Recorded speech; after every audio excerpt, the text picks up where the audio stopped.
The world was on fire. We stepped out for a minute, came back, and good Lord, cut the tape. Exit stage left. So, what did you think about that interview with the Black Nationalists, the Black Journalists Association? The black journalist was not taking any crap.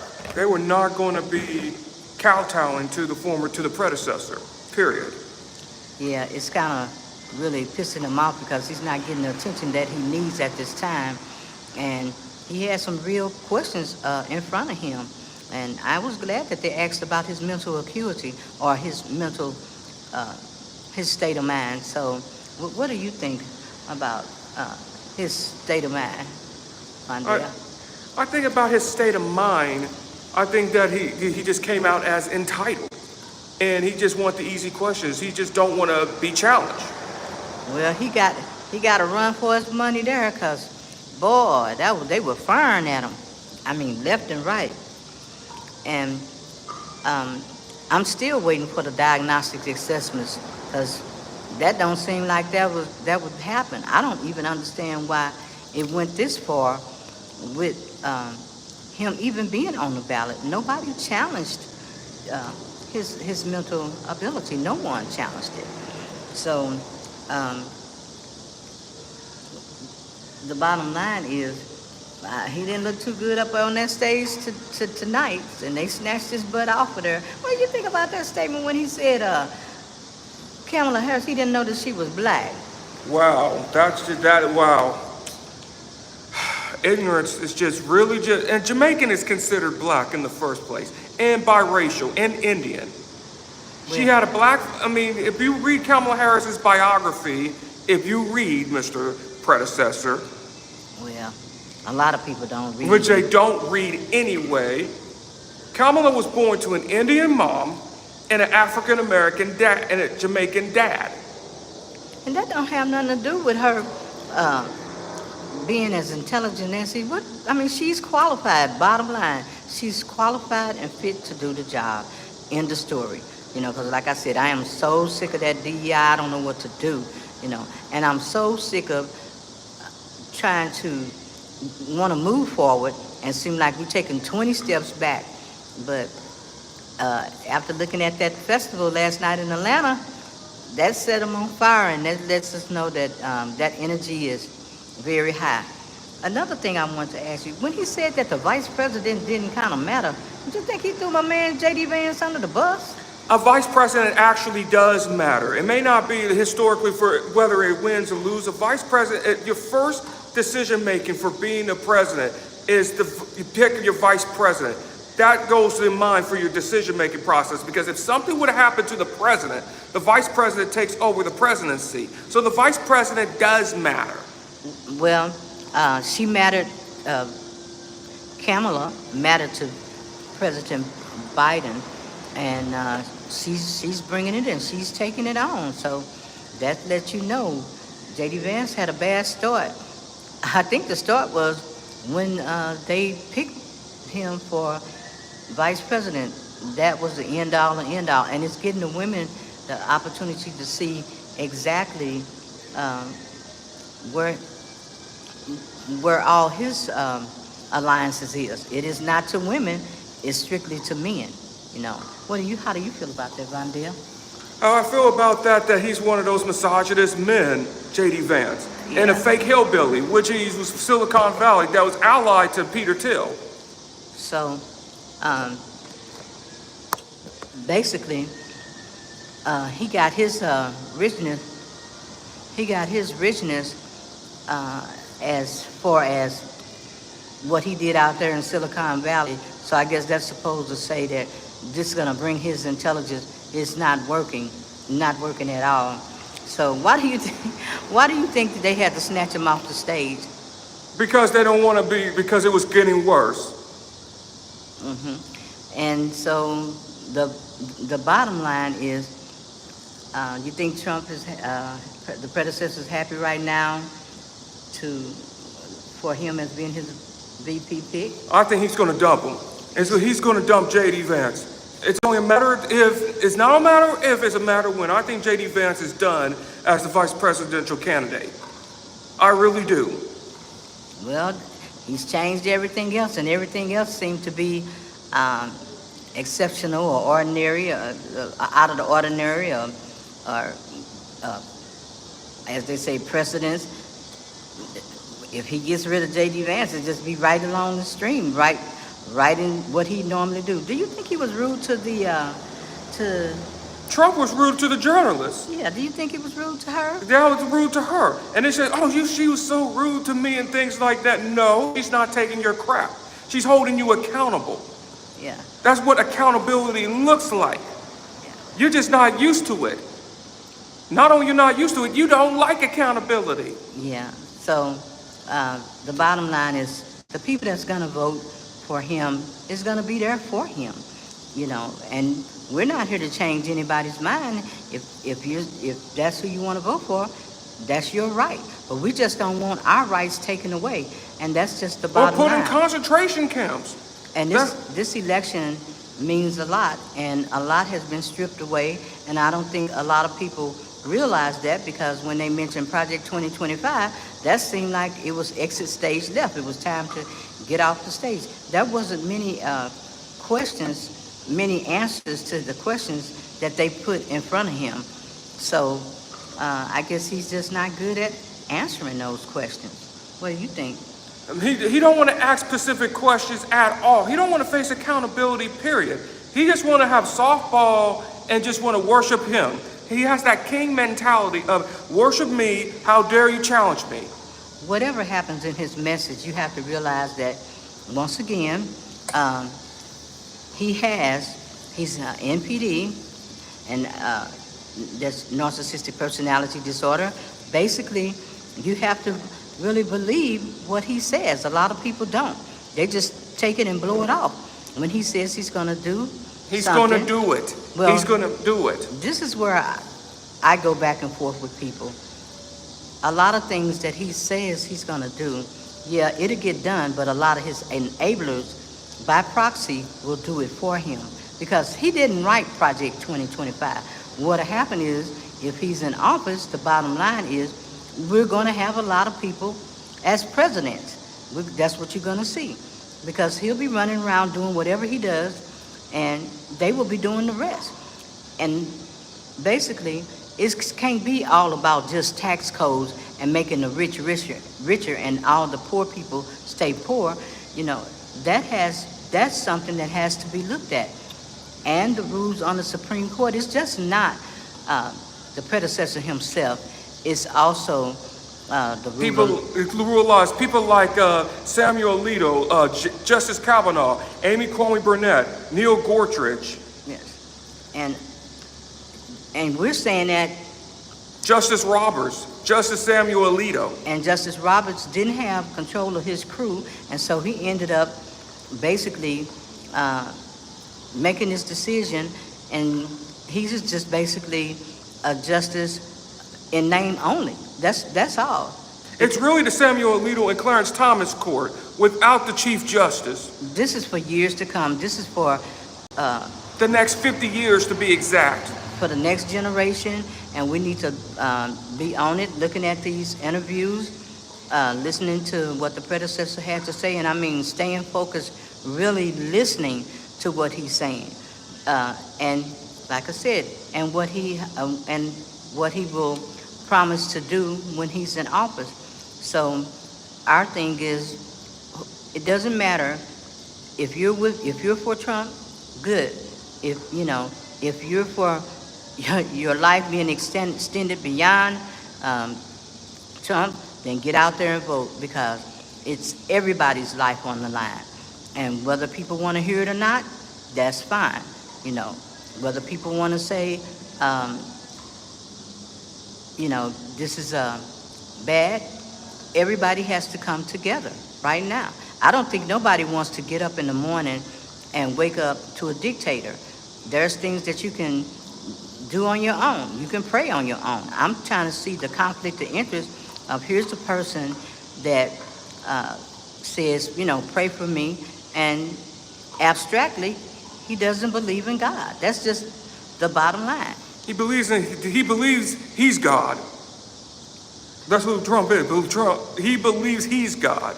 Well, Like I said, we're from the opposite end of the spectrum, from a different point of view. And when you get over there on the psychological side, you will see that there are certain types of, and we don't say disabilities, unique abilities, that there are certain things that they can do, and there are certain things that they cannot do. And that's what we try to stress, because a lot of people run around and they think it's a normal day in the neighborhood, and it is not normal. None of this behavior is not normal. It's not normal. And we should not even normalize it to begin with. No. If you sitting up going to funerals all the time, that's not normal. We didn't get the opportunity in COVID to basically say who we could or who we couldn't grieve over. That wasn't normal. And so we're just in a world that we have to really fight. And it's not going to be, we're not going to go back to normal. What's going to have to happen is we're going to have to move ahead and build a new normal. Yeah, exactly. Build a new and normal. a better tomorrow. And all this is for future generations. I'm not sitting up here, this G right here, not sitting up here saying for me in this moment in time right now, yes, but for everybody, it's with the courts, what the courts have done, what they've overturned, the manifesto that's out there, which he's trying to disconnect himself from, and that's going to be hard to do because, like I said, all his cabinet members have written chapters of that manifesto. But like I said, he didn't get a chance to answer that question and many questions that was posed to him tonight on that stage live, because the longer he goes, the more confusing that it gets. But like I'm still waiting for his diagnostic assessments, because that's something that I would really like to see.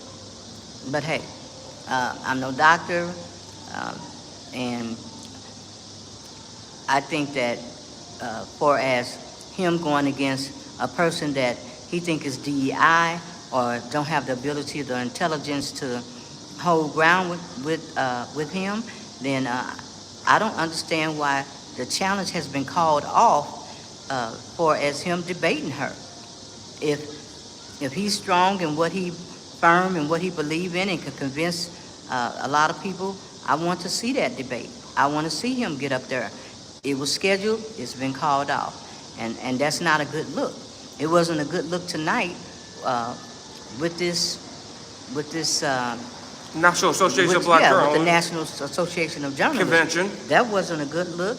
And the bottom line on that is, the world is beginning to see exactly who the predecessor is. I don't like calling out his name too much, but I do call him the predecessor.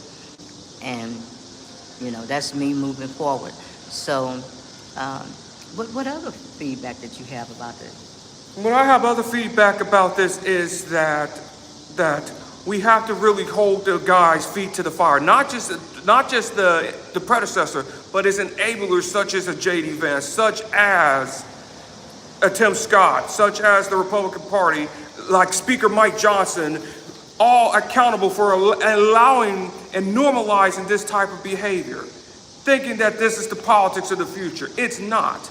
Because once you have these for our leaders, it is going to set down to regular folks in the future, to our children, to our grandchildren, and we're going to have to explain to our children, how come I can't act like that?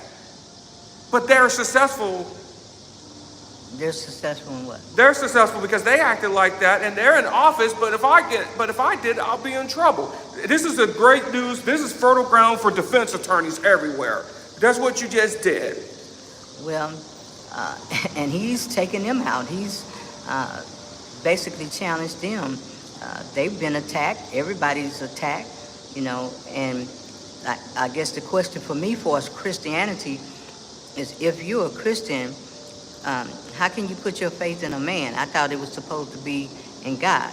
And God is abstract to God is certain to speak to me right there. Yeah, it's certain people with unique abilities are unable to understand the concept of God, because if it's not explained concretely, then they don't understand it.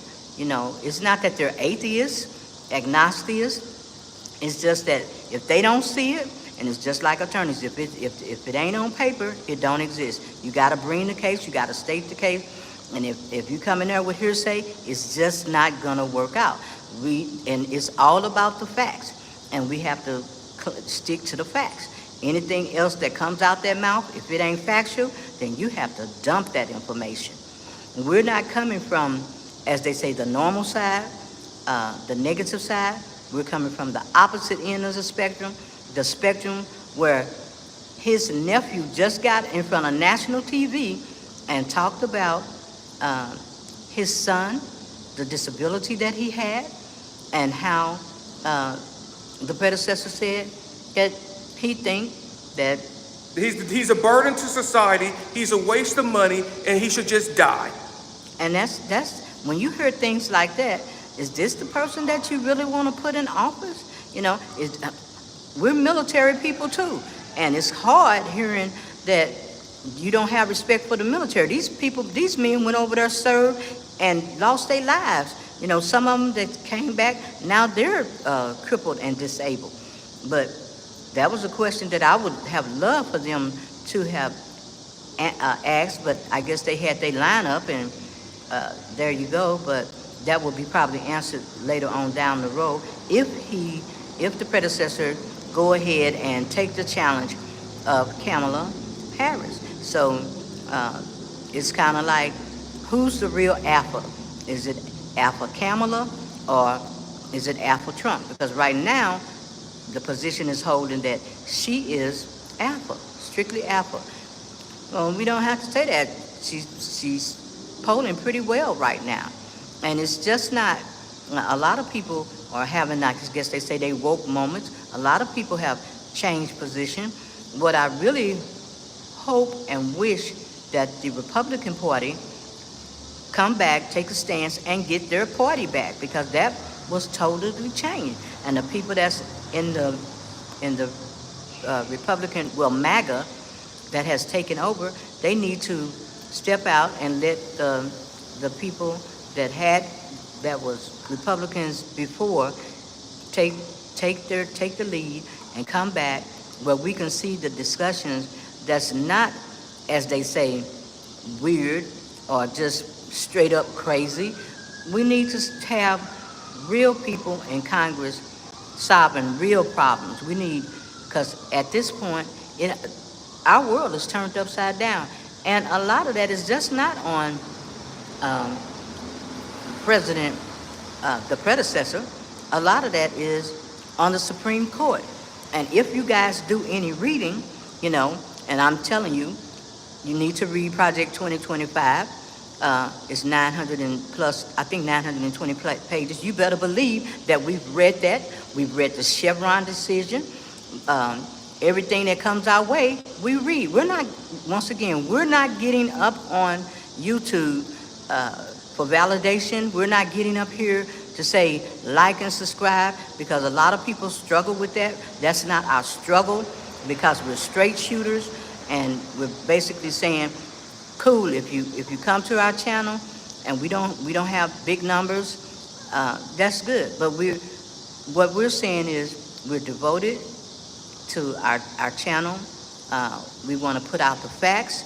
We want young people to start reading, because this is your generation, you know, and you shouldn't have to be burdened for 50 years and out with these lousy Supreme Court justices and the things that they've done. I mean, that's terrible. And like Alito, Alito, Justice Thomas, Amy Coney Barnett, Neil Gorsuch, Judge Kavanaugh, and Justice Roberts. Roberts had everybody at one time thought that he would make the decision to do what was right, but I can't say he was burnt out. He had his mind made up, and they've been planning this for a long time. 50 years, to be exact. This didn't just start. They've been planning this for a long time. 50 years, since Barry Goldwater's back in 1964. Absolutely. Since 1964. The Heritage Foundation, the one that did Project 25, was founded in 1972, 8 years after Barry Goldwater lost. And I'm thinking, if he took the guy out from the Heritage Foundation, stepped him out, you're gonna just, he's going to step J.D. Vance out because, number one, J.D. Vance is getting too much attention. And that's one thing about a narcissist. You can't jump in front of him. You can't, because he will go totally rogue on you. This is what we live. This is what we know. We're coming out here with the facts. We're not coming out here with no bullshit. We're not playing with you. We're serious about it. And if you don't take it serious, then, hey, I guess you'll be in that next ad blown up, with that nuclear bomb, just like Daisy. the Daisy ad of LBJ. I hope you all go look that up. But we study, we do research, and we want you all to research. We don't want you giving your remarks on YouTube. Our thing is, if you hadn't read about it, if you're not looking in that direction, because we all need to be educated in certain areas, and that's all that we're asking in this moment in time. Please go and look up Project 2025. If you can't read it, and that's hard for a lot of people to do, Audiobook it if you can. just have it broke down, take a section at a time, because this is the air we breathe. Basically everything. Regulations are gone. Your body, Everything. So they're taking a lot of the rights away, and he's going to take more rights away. The Supreme Court's there, the hand that rocks the cradle. They're the other presidents, because what they did is they felt that we're the same Supreme Court, we're untouchable, and we feel that at that time the president, we want him to have less power, but if he does, then he can take his people out. The people that's doing his bidding, what's going to end up is they're going to all pay consequences. He's not going to pay. So you all just really need to think about that. Start reading. That's all we're asking. We're just asking you to read. I didn't come up here to say don't vote for, you vote for whoever, that's your right. No, but I'm not going to, his people or his people, and they're going to be his people to the end, and then there will be consequences for hanging out too long. It's going to happen. But, if that's who you want to vote for, we ain't got a problem with it. Our thing is the whole world. It is not just one small picture. It is the whole world. We are interconnected. Interconnected. We are more interconnected today more than ever. We cannot be isolationists. You cannot be in isolation. You're no longer just a United States of America citizen. You are a worldwide citizen. And we have to stay focused. And I think President Biden, like I said, he's a remarkable person, because who do you know in this time that has that kind of power step back to let his VP, who he honors and respect, and don't throw up under the bus like the predecessor did with J.D. Vance, because whatever happens to him, she's the next person in line to take over. The next person in line. So Vance is out there, and I guess he's making love to his couch once again, whatever he's doing, the crazy things that he's saying, being ready to go at the command of the predecessor, saying that, hey, we're going to, whatever happens in the elections, either way, we're going to take it to a new level. And it shouldn't be that when you lose, you give up and you hand over to the next person coming to power. But that didn't happen. And that's what a lot of Republicans, they didn't like it. So that was just basically kind of strange. So the bottom line on that is, we don't say hi, like, dislike. We don't say that. And if you notice, we haven't said that. A lot of channels out there say, build our channel. It will come. That's how we feel about it. We're just giving you a different perspective from the opposite end of the spectrum. We've been out here for many years, not on YouTube, but basically advocating for people with, and we say with extraordinary minds. Extraordinary minds and unique abilities. We don't even say the word disability anymore. Because who do you know can do everything? Not nobody. And what did he say? I alone can what? I alone can fix things. No, you can't. So There is no such thing as a self-made man in the first place. They're lying to you if you think that, oh, I'm self-made. No, you had other people that help you around them, to help you. And to all the billionaires, the power that they have and all the money that they have, I don't see why the tax code is just gonna make them richer and everybody else suffer. That's not cool at all. That is just terrible. And other countries, they, as far as their brand, they don't dirty up their brand. They don't. They worked hard for their brand, and on that brand, what they do is saying we're not trying to connect ourselves with people that's not going to deal fairly. We work too hard for this. And to Elon Musk, I don't know what his deal is, because he got all the money in the world, and he should be taking that money and using it to help other people. I mean, that whatever he does, that's his choice. But bottom line is, I think he did change from supporting Trump. He made a super PAC, a different super PAC. But that's all it is basically saying. We're trying to pull as much power away from, from the president. We're trying to take charge. The Supreme Court is going to rank supreme, except for, Ketanji Jackson. We want to give special props to Ketanji Jackson. Kagan and Sotomayor. Yes, and we're looking, we're watching a lot of channels, and respectfully, we dissent. We didn't say respectfully dissent. I dissent. Yeah, that was the Sotomayor. Yeah.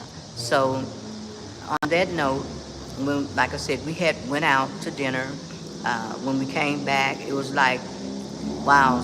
We looked at I think it was Adam Mocker. Shout out to Adam. We looked at Tasha Cone. No, it was Brian Taylor Cone. Yeah, Brian Taylor Cone. We looked at several channels with the National Black Association of Journalists, and that was a great Kodak moment. That's what I can say. But on that note, we didn't talk. Not gonna hold you up much longer. And hey, Missy Mashawn, what's going on? Much love to you. And what we're saying is, all we want you to do in this election, we want you to read. And you better believe that we have read it, because that's what we're about. We're about factual information and documentation. We have read Project 2025 maybe 3 or 4 times, and yes, it's big, And we have read about the Chevron decision. We've looked at the Supreme Court, some of their dissents on the regulations. They have upended our world, and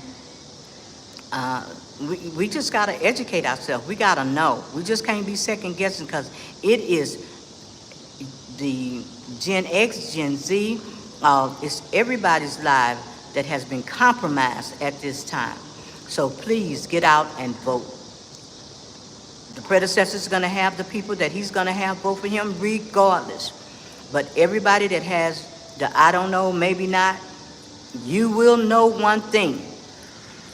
If you wake up and you can't breathe the air, if you can't decide on your makeup, regulations have been taken off the table with the Chevron decision. You need to read that. You need to go back and read Project 2025. Like anything that comes my way, I'm reading. I'm not getting up on YouTube for validation, because I'm good at who I am. I'm cool. It's an honor and a pleasure to be in this life with you guys. But I'm saying, from this G to OG to new G, I want your life to be extended too. They got on Biden about being too old. It is an honor to even to live to this man's age. And a lot of us won't live that long due to the fact of gun violence, drugs. We won't live that long. And I'm here in strong support of Harris and Biden. Whoever are the problem solvers in this world, do your thing. That's what I want to see. All this other mad nonsense out here, if you ain't read it, I don't want to hear about it, because that's what we need to do. We need to be reading. We need to understand, what has been taken away, and it's going to be more taken away. It's going to be more than taken away real soon. And when I say validation, I've already rocked that cradle of cancer. That was a hell of a fight for me. Now you think I'm gonna let somebody come in and say to me, I'm gonna take control of your life? Where the fuck was you at when I had all this other stuff going on? You were not there. You were not even born or even on diapers. And that's the problem with the administration of the predecessor, because people are looking for a savior. I am not looking for a savior. I have to save myself. I have to save myself. When I went in with doctors, I went in and I had a plan. It wasn't a unilateral decision. It was going to be team effort, or it's called a second opinion, and I was going to be out there looking for other people to help me, say, okay, we're sitting here at the table. You're not above me. You're not beneath me. You're not below me. We are on equal footing. That's what you have to do for your life. And all these people that's out here worshiping a person that don't even believe in God, come on now. Come on now. Because if on day one, when he was asked about a scripture, he could have said Jesus wept, I would have accepted that. And that didn't happen that day. So you all have to get your head out your ass and your mind out of Alaska and bring it this time, because our lives are in danger. Our lives are in danger. And I said I would never come up on YouTube. When they say like and subscribe, all good. All good. Shout out to people building their channels. I want to see you all fly. I want to see you all go. But for me, this is a great passion, because I can't even believe I'm still in this life. And I know what I'm supposed to do with every quality of life that I have left. And I want you all to have that quality of life also. And like I said, President Biden will go down in history as one of the most remarkablest presidents in the world, because you don't have nobody else out there, not no superpowers, that's given up their power to step back for somebody else. That's not what you're gonna see. You're never gonna see this. This history in the making. If you go to the board and you look at presidents on that board, you see all men. It is time. It is time for a woman to step up to the plate. It is time. For the right woman, and the right woman is Kamala Harris. Other countries have women president. Mexico has a woman president. There are other countries. And we can no longer go back to being barefoot, pregnant, and in the kitchen. We can no longer go back to being quinine, codeine, turpentine, and a damn coat hanger. That's just not gonna happen this time. So you guys out there, young, old, middle-aged, step up. It's time. This is about our life. It is not whether I like this person or not. It is about our lives. Our lives are in jeopardy. And if the former president's wife, Michelle Obama, says she's scared, well, shit, all of us better be scared. We should all be scared. This is no joke this time. This is not nobody getting up on YouTube saying, well, Harris did this. So what? Biden admitted to his wrong. Clinton admitted to his wrong, but will you ever hear the predecessor admit to his wrong? Never. No. He will never admit to his wrong. And he was taught by Roy Cohn. He would never admit to it. He would never admit to it. And if you think he's going to give up power, did he give up power on January the 6th? Hell that no. didn't happen. Will he give up power? The question in my mind is, will he give up power if we suffer a loss? Nope, he won't give up Or no power. a gain. Will he give it up? If we win, high. If we win, will that power roll out? I don't think so. Absolutely not. He will do like Nicolas Maduro of Venezuela, what he did on Sunday. Yeah, that's what he would do. He would do like Vladimir Putin or Viktor Orban in Hungary. That's what he would do in China or North Korea. He admired those dictators. Or President Erdogan in Turkey. That's what he would do. So the bottom line is, please, I'm not here to convince anybody who to vote for. But what I'm saying is, everybody's life is in jeopardy. Our world has been turned upside down. And we need to right-side it up. And we need to put whatever differences we have aside, because this is 360 degrees total circle. Total circle. And so whoever's going to vote for the predecessor, shout out to you. Shout out to the people that's going to carry Harris. But this is history in the making. It's time. And this is what we need to do. And we don't need to be up on YouTube unless you're educating yourself, unless you're reading these doctrines, unless you're looking at all of these court decisions. Then don't get up there on YouTube and say, you know, this is what we see. If you don't have the facts, do not bring it, because too many lives are in jeopardy right now. Get a book. Get somewhere and read. Get Audible. Do whatever you do, please educate yourself. In this moment in time, if you want this time to be extended, what you need to do, and I'm going to say it again, put all your past differences aside and let's move forward so we can have a future and so that our future generations can have a future. But as long as you keep them crooked justices up there, that is the hand that rocks the cradle. That is, those also are presidents, because they're ruling it now. And as they see fit, that is what President Biden is working on now, to move that out the way so that we can have our rights restored. It is not just about the predecessor. It is about the Supreme Court also. And please go in and read the Chevron decision. Read Project 2025. That should keep you busy for a minute. And let's stay focused. And on that note, I'm glad that you all came. Thank you, Mashawn. Much love to you. You know I'll be over there peeping on your channel. And we're out.